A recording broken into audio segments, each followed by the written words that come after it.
every night he would meet his doppelganger. But who was the imposter? This double identity thriller is unlike any other you've ever seen. Our story begins with a man who we will call Adam. One night, as Adam is driving home from work, he sees a pedestrian who he instantly recognizes as himself. Startled, he stops the car and gets out to confront this doppelganger.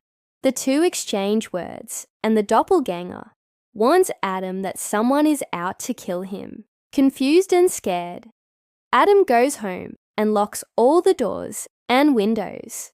But the next night, the doppelganger appears again and warns him that someone is trying to break in. As the doppelganger speaks, we can see that he's right. The window is slowly being pushed open by an invisible force. Terrified, Adam grabs a baseball bat and hides in the closet. In the morning after, of course, the sun comes up. Adam cautiously comes out of the closet to find that the window was only slightly open. Was it his imagination, or was someone really trying to break into his house? It's not long before the doppelganger appears a third time and tells Adam that he has to leave town, that his life is in danger. But just as he's about to convince Adam to go with him, reality starts to break down around them. They are suddenly in the middle of a forest, and when they try to call out for help, their voices echo eerily around them. It almost sounds like they're inside a cavern. And then they hear a voice that says, "Who's there?" Startled, the two Adams run away, deeper into the woods. Eventually they come across a lake and see a house in the distance. Maybe whoever was trying to kill Adam would stop at nothing to get to him. So maybe the doppelganger's advice was sound. Maybe Adam should leave town. But which one of them is the real Adam? And what is going on? Suddenly, the doppelganger disappears, leaving Adam alone in the forest. He decides to go to the house by the lake. When he knocks on the door, a woman opens it and Adam asks her if he can use the phone. She agrees, but when he turns to dial 911, he sees the doppelganger standing behind him.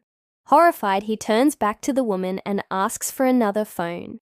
She thinks he's crazy, but lets him use hers.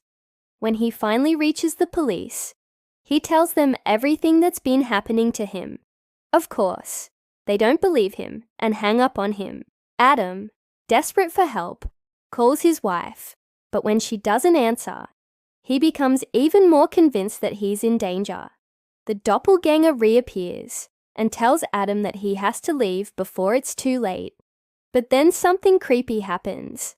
The doppelganger starts talking to himself, having a full-blown conversation with his other self. We still don't know which one is the real Adam. Suddenly, the doppelganger turns to the other Adam and says, "I have to tell him.